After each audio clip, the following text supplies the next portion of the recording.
to the 2021 New Hampshire Governor's Arts Awards, presented by the New Hampshire State Council on the Arts. Streaming live on Facebook and YouTube from Studio Lab in Derry, New Hampshire, tonight's celebration is sponsored by Cambridge Trust Company, Peter Paul Wines, Eversource, Oracle Corporation, WMUR-TV, and many other generous donors.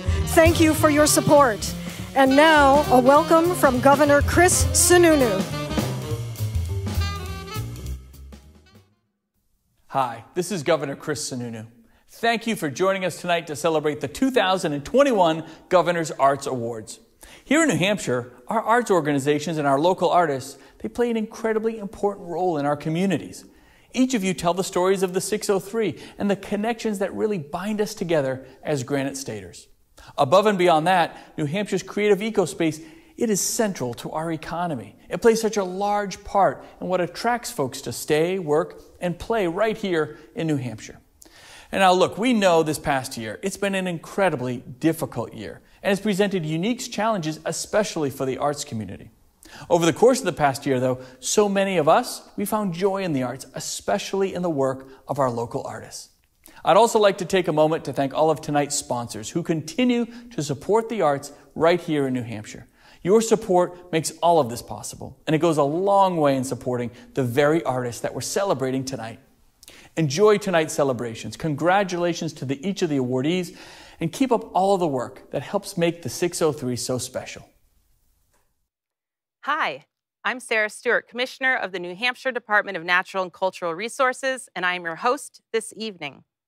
For over 40 years, the Governor's Arts Awards have recognized and honored exceptional individuals, organizations, and communities for contributing to the cultural life of our state. Due to the COVID-19 pandemic, this year's celebration is quite different than what we usually do. We are broadcasting from Studio Lab's state-of-the-art facility here in Derry, New Hampshire, with a very small in-person audience. A faculty quartet from Portsmouth Music and Arts Center is here, featuring Eric Claxton and Russ Grazier on saxophones, Nate Therian on bass, and Mike Walsh on drums. Trigger House of Portsmouth is managing the broadcast and creating the amazing graphics. The iconic award statues were created by Berlin artist Andre Boulanger. And thanks to our video sponsor, Eversource, we were able to commission videographer Jonathan Geddes to make short films about each of the 7 award recipients. So let's get started. Our first award tonight is the Arts Education Award, which recognizes an individual nonprofit organization, school district, or community that has made an outstanding contribution to arts education within the past 3 years. The award is sponsored by New England College, and this year's awardee is teaching artist Marek Bennett.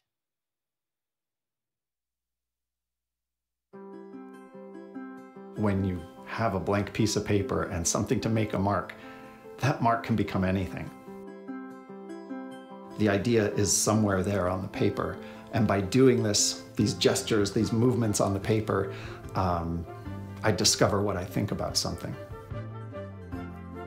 So I try to access that in my work, and that to me, whatever project I'm working on, if I can always tap into that feeling I had as a young child, that feeling of possibility, that anything could happen, and really I think kids are aware of that their job is to explore and go into that world of the imagination, because it's really just paper and ink, right? But there's this illusion when we look at it that there's a world there, and that becomes our job as an artist in life, to go into that world and bring something back that we can communicate with other people. When I was a kid, a lot of librarians and teachers were actively keeping comics out of the school library, taking them out of the scholastic book fair, you know. It was a culture that didn't value visual narratives that much. Now it's totally different. There's so many great comics out there. So it was comics that got me into education and got me to be an educator. And I guess that's why I've always had like an educational angle to my comics work, a communication angle, a connecting with the reader angle. So in a way, I guess that's giving back to the art community, because it keeps us relevant. I think cartoonists keep things really relevant. You're always thinking, how is this going to connect with a reader? What is this going to tell a reader? How is this going to change their view of the world? And I try to keep that alive. That working with students and classes reminds me to keep that alive in my own work. And that's very near and dear to my heart. And that was really foundational for me in terms of how I thought of comics working in the classroom. You know, all the art aside, I think that arts teach us skills that aren't just if you're going to have a career in arts. These skills are useful even if you're not going to be an artist. You know, if you're going to be anything, you can use these creative skills in your career and in your life. Hi, my name is Marek, and I'm a cartoonist.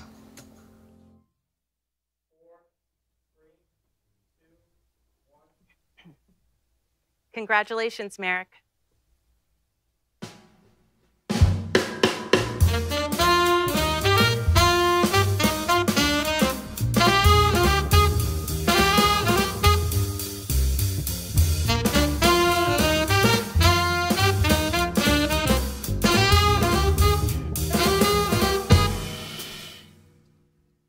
The Arts and Health Awards, sponsored by Northeast Delta Dental, recognizes an individual or New Hampshire nonprofit organization for providing increased access to the arts for people in healthcare settings and/or with physical, mental, or emotional disabilities. This year, the award goes to the New Hampshire Theater Project of Portsmouth for their Elephant in the Room series.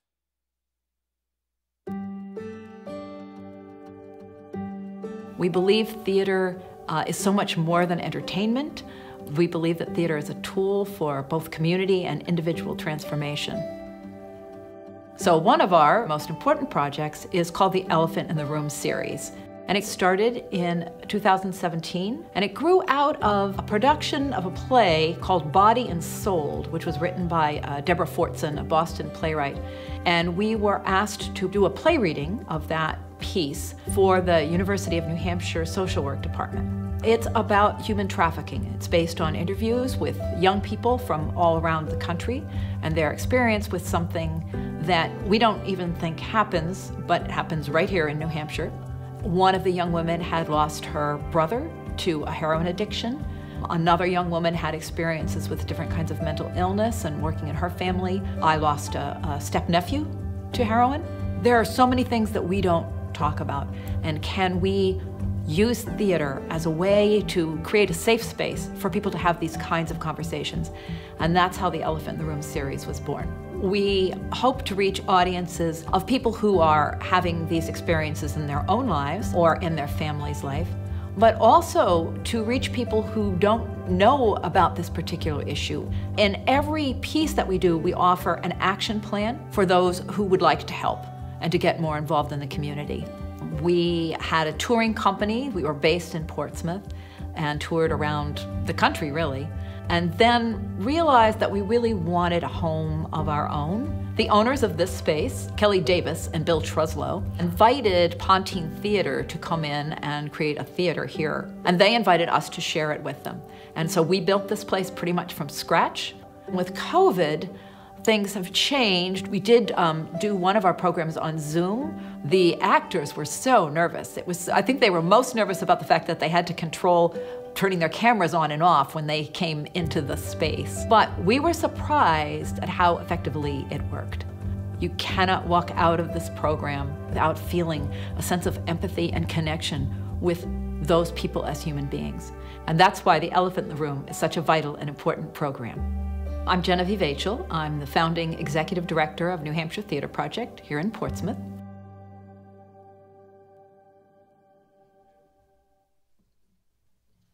Congratulations, Genevieve and the entire New Hampshire Theater Project.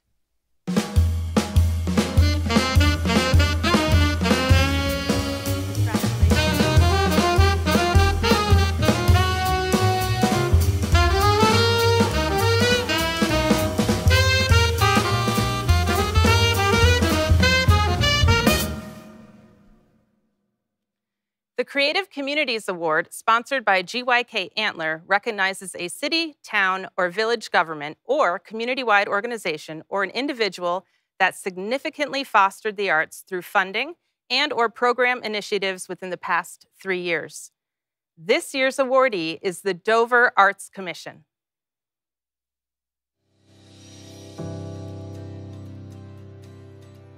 Dover is a city that embraces and celebrates the art, and having artwork showcased throughout the city makes our downtown so attractive and appealing to visitors. So to have that artwork present throughout really speaks volumes about the city and what we value. Coming out of our visioning session, we worked a lot for community feedback in order to incorporate the arts and culture into the master plan. And so we had a lot of sessions to gather information from citizens and figure out what types of art or things did they want to see and why was art important. And so we got a lot of overwhelming responses that art should represent the current culture and environment and diversity of the community that it serves. It should be accessible to the citizens of the city, and that they wanted to see it promote local artists and the economy. Being able to experience the arts and culture in a community really, I think, allows people to see their inner creativity and really work towards seeing the world through a different lens. And part of what the Arts Commission is doing is really building our community development aspects of the community. And I think that it's important to tie the community together through a creative context. And so having that personal connection, having that sort of creative culture is a real value to a community. When people come into Dover, they're going to be able to experience art before they even know it. And that's important because it really does set the table for the future of the city. We have several businesses that open up their walls for artwork to be viewed, to be really put on display and put on sale too. The city of Dover is changing. A city the size of Dover in New Hampshire can't help but to change. And having a strong arts presence is really going to help move our city forward in a positive direction. So for the past 35 years, the Greater Dover Chamber of Commerce has worked with the City of Dover to put on the Kachiko Arts Festival, and we work very hard to make it accessible to everyone. We have something for all ages. We also have a strong visual arts component of that, and also hands-on with the kids as part of the children's show. Have them learn about art, how to produce art. Artists actually show them how they create their work. And to support that is so important. Really, where would we be without the arts? And it's a really important part of the quality of life of, why do you come here? Because there's possibilities, and it's creative. And we couldn't do what we do without their support. We are really grateful that the city listens, that the city comes to us. It's really been gratifying. We're all doing it because we believe that art and culture are, a really important, viable part of our lives. Everyone that participates can give the city more and more of that sense of wellness, sense of warmth, sense of welcome, that make home what it really should be. And I think it's very important for the growth of this city. I think a lot of people are very interested in, seeing the art and culture and coming to the community and definitely getting involved. This is an integral part of the growth of the city. It really is. The name of the award, Creative Community, feels very appropriate. It feels like it's the community earned it while it is given to the Arts Commission. We are, one piece in the community puzzle for what the arts are in Dover, and so we're just very honored to be able to accept a community award. It's really great to see Dover as a community recognized for its contributions and the value that we're bringing to the community as a community. The Creative Communities Award is prestigious. When you look around the state, there are 234 towns and cities throughout New Hampshire, so to be awarded that is a huge, huge honor, and it's a credit to the city, to the volunteers, to the Dover Arts Committee, to everyone who works to help promote the arts in Dover. So we are beyond thrilled to be able to say that we are a creative community.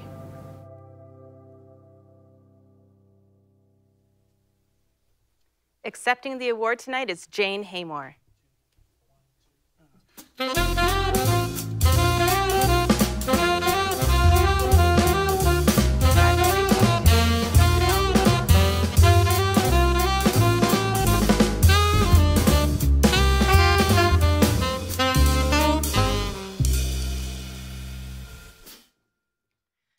The Distinguished Arts Leadership Award, sponsored by Christine Dwyer, recognizes an individual who has played a sustained role in the advancement, direction, or management of a New Hampshire nonprofit arts organization.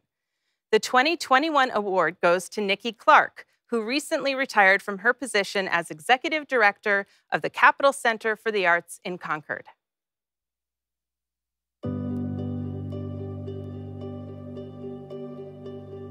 Coming to the Capital Center for the Arts had actually been a very big dream for me. I have spent my career to that point being a dancer, being a dance educator, and working at state arts councils. Well, the Capital Center had reached a point where it was really time to make an investment in our facility where the Chubb Theater is. And we worked for about 2.5 years on planning project. We also, in that project, wanted to incorporate a second venue. We were going to create a small theater out of our kitchen so that we could have a more intimate space for smaller type programming. And I got a call from one Stephen Dupree, who is a developer in town, and said, I think there's a better idea for you. And he told me about the Concord Theater, which had been a movie theater in this community since the 30s. And it was in very bad shape, but I knew the minute I walked in that this was a venue that we could take and transform it into a very special place. Being able to lead one of these at that point in my career was very exciting. The Bank of New Hampshire stage actually started as a bakery.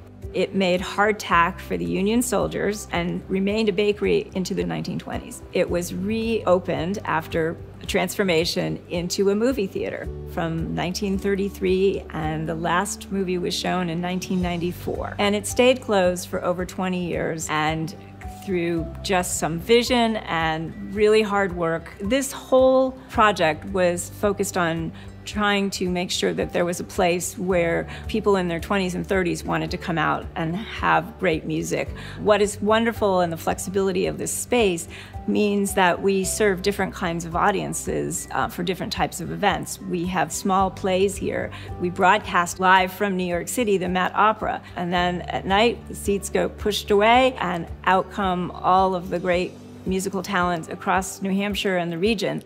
When you work in the arts, it is so personal to who you are and how you view the world. And learning that I was going to get this award was very surprising and took my breath away. I was very honored, very humbled, because also in the arts, you never do anything alone. It's not just you. It is really the ensemble of people and the people that you've worked with, and the staff and board and all of the artists and other cultural workers of the state that I've had the joy to get to know over the years. It is work that has felt so meaningful, and to be recognized is just so touching and so wonderful. I'm very grateful. I'm Nikki Clarke. I'm the Executive Director of the Capital Center for the Arts in Concord.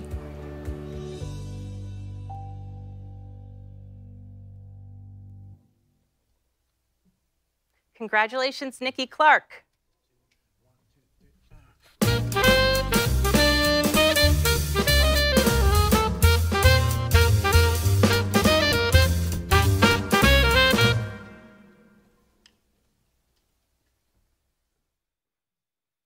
The Folk Heritage Award recognizes a New Hampshire traditional folk artist who has made a significant contribution to their art form and the cultural community, reflecting a lifetime of achievement.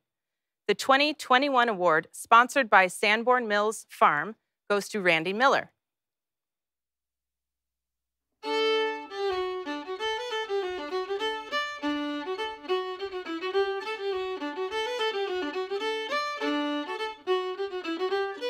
When you listen to music, even if you're not a musician, there's things that happen that are very positive for your being, for your presence.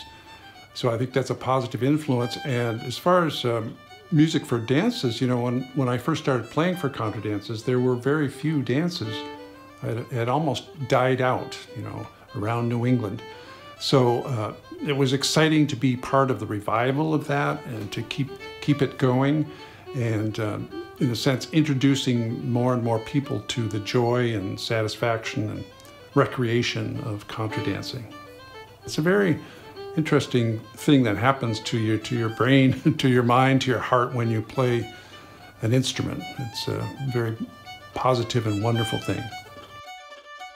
After I graduated from college, and I had moved to Boston by then, and got interested in traditional Irish music and the Boston community there, and also contra dance music up in New Hampshire, and decided to take up not only piano, but fiddle as well.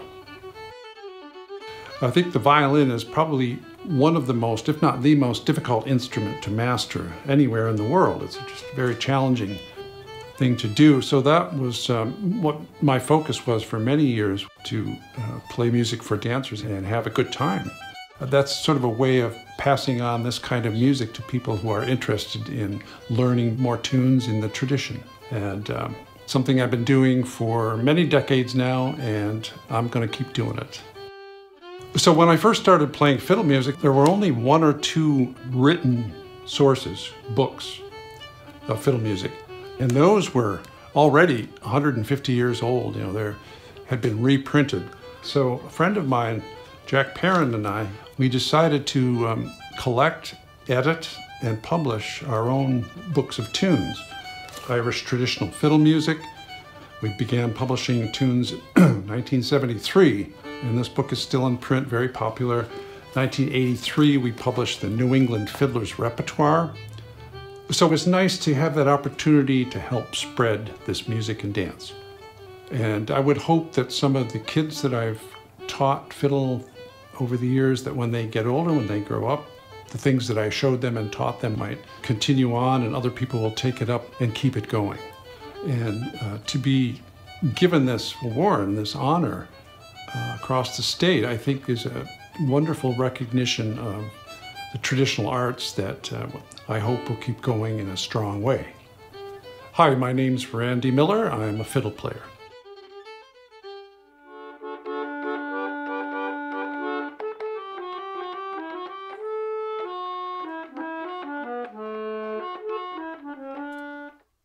Congratulations, Randy Miller.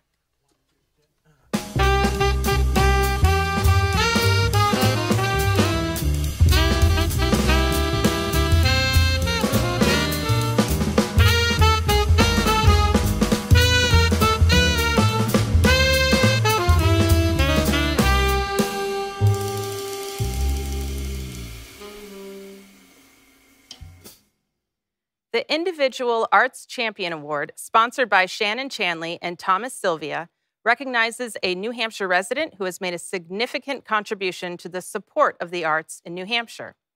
This year, we are honoring the team behind Portsmouth's Together 250 Challenge, Jeff Johnston and Mark Stebbins. Sadly, Mark passed away in June. We extend much sympathy to his family, and following the video, Jeff and Mark's wife, Sally, will accept the award in his memory. You know, arts are such an important part of any successful city. They give opportunity for people to get together, to create community. And so as part of our projects in Portsmouth, we wanted to make sure that we provided assistance, you know, during COVID and until the vaccines hit. And so the Together 250 Challenge was a bridge from the spring to the summer for arts and hunger relief organizations. And we were so proud of the people that came out for this, and how once we put the challenge together and got it out, it was almost immediate. And when we put all the executive directors of these organizations together in one place and they started collaborating, we started talking to them, I think the energy just took off, and it was pretty exciting to watch. It was pretty successful pretty early. Portsmouth is such an important, vibrant place in the state, and John and I both live here in Portsmouth. We've done a number of really exciting projects in Portsmouth, and it's just got this special energy. And I think a lot of that comes from the arts in Portsmouth and all of the unique venues that we've got here, and some people. It's a really special place where people feel really inspired. There's a gravity to Portsmouth, right?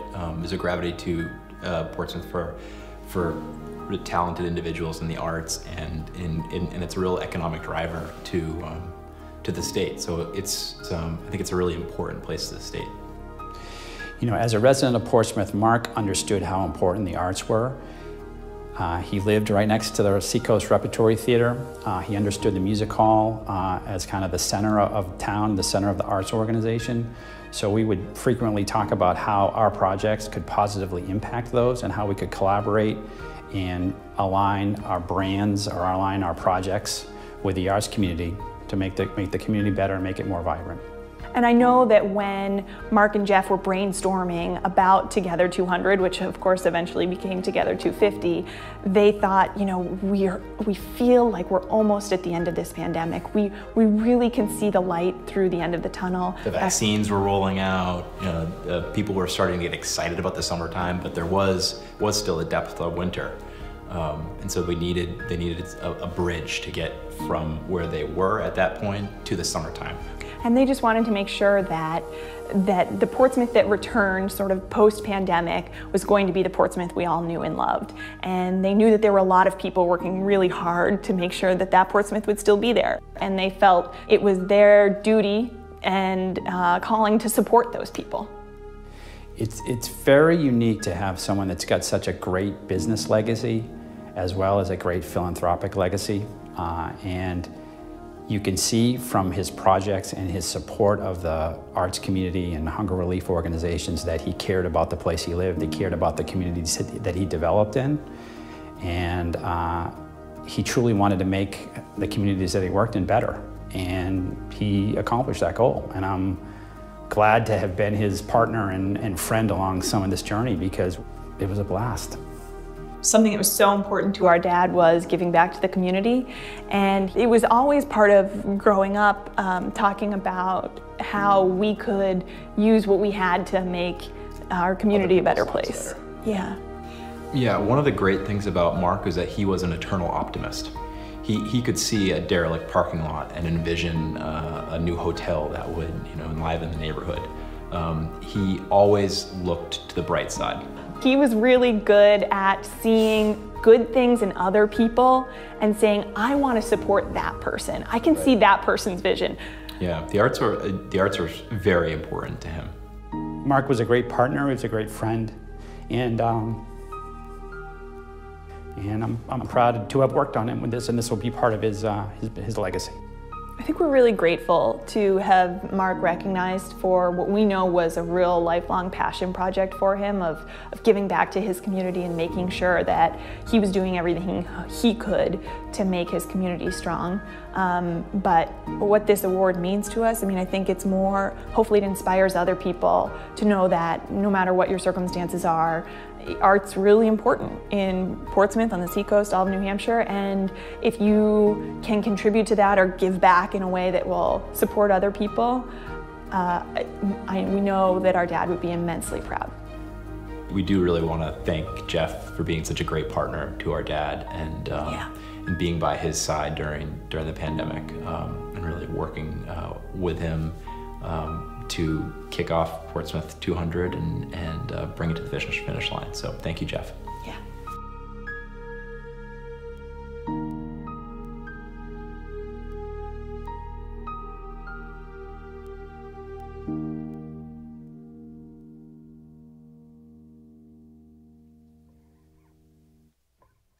Congratulations to Jeff and Sally and your entire family.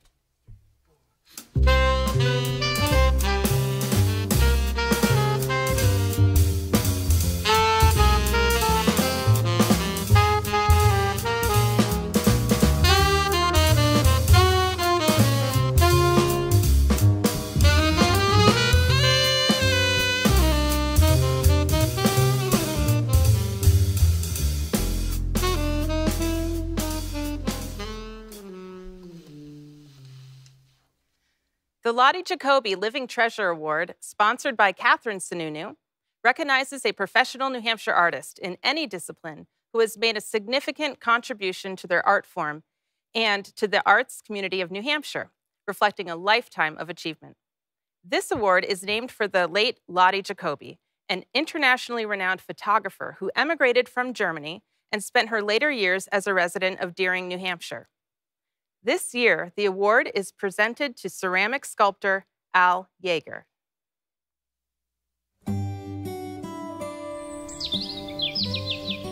I love the gushy, squashy feeling of clay. I'm a ceramic artist. My clay is commercial, and it's also found clay. The dirt that's in the garden, that muck that's down in the bottom of my pond, it's all different. It all composes in my hand in a different way, each particle. And then when it goes into the kiln and the kiln makes its decision, you see different particles melting at different rates, different ways. I love it. There's a kiln on my property that belongs to the New Hampshire Potters Guild. I helped build it, and inevitably involves community because it takes 3 days and 3 nights to fire that kiln. My land is really interesting, beautiful, with lots of varied habitat on it. It's fascinating land. And I found it just hiking around on snowshoes many, many years ago. And it was affordable. But this, I bought 186 acres. It was $5,600, if you can believe. In 1992, I think I, along with Frank Mitchell, Phil Auger, and Betsy Cruz, had an idea that we should connect lands like this with other lands like this. So we created an organization called Bear Paw Regional Greenways. And it's still going now. We are working in 11 towns in central New Hampshire, and we have conserved 10,000 acres, which is connected. Inevitably, part of my being is community. I think that's why I'm getting this award, because I've been an artist, but I've also worked with many people. So when you ask me who I am Al Jaeger, an individual artist, but I am also Al Jaeger, part of a community.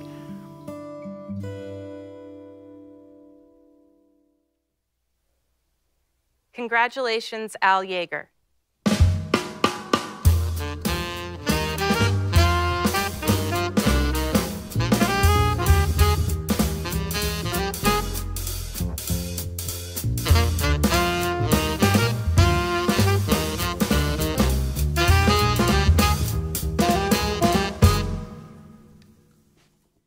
We all know that the arts sector was and continues to be deeply impacted by the COVID-19 pandemic. This year, we felt it was very important to recognize individuals or organizations that created, developed, implemented, or supported innovative solutions for the arts during the pandemic. These could be development of streaming programs or fundraising efforts, creating opportunities for individual artists, development of new partnerships or creation of new revenue streams or funding sources. One Silver Lining Resilience Award will be given for each Executive Council district. The awards themselves were created by multidisciplinary artist and New Hampshire Arts Counselor R.P. Hale. The Silver Lining Resilience Awards are sponsored by Cambridge Trust Company. In District 1, the Women's Rural Entrepreneurial Network, WREN, of Bethlehem, pivoted quickly to provide artists and makers with online educational resources, marketplaces, and business support services, including micro-enterprise grants to cover WREN business-level memberships, business development classes, and one-on-one assistance from expert consultants in everything from accounting to marketing. Roger, if you would bring the award, please. Congratulations. In District 2, the New Hampshire Dance Institute of Keene quickly shifted its residency at Winchester School to an online format and helped students reconnect safely with pop-up outdoor classes throughout the Monadnock region. They held their summer intensive dance camp safely and did mini residencies in live and hybrid formats. In District 3, Seacoast Repertory Theater's artistic directors and staff pivoted almost overnight to an innovative live stream business model, which included a 24-hour live radio station, 10 committed staff members quarantining together or separately so performances and employment could continue, and strict COVID-19 safety protocols. Live stream performances included cabarets, musicals, and a new series on BIPOC themes, all from the theater in Portsmouth. In District 4, Theatre KAPOW of Manchester also shifted quickly to the virtual sphere, making their theater trainings available weekly for free and on Zoom. Theatre KAPOW used those trainings to explore the challenges and possibilities of online performance and put in many hours learning and mastering the components of live stream technology, ultimately delivering live streamed solo or two-person shows, which allowed them to safely rehearse and broadcast performances. And finally, in District 5, Andy's Summer Playhouse of Wilton also went completely virtual with the creation of the Digital Renaissance Project, a 14-week children's program starting in early June 2020. While its doors remained closed, Andy's produced 322 projects in a variety of artistic disciplines, including bookbinding, learning stage combat, and performing full productions of new plays over Zoom.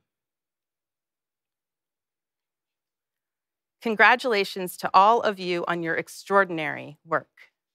Thank you.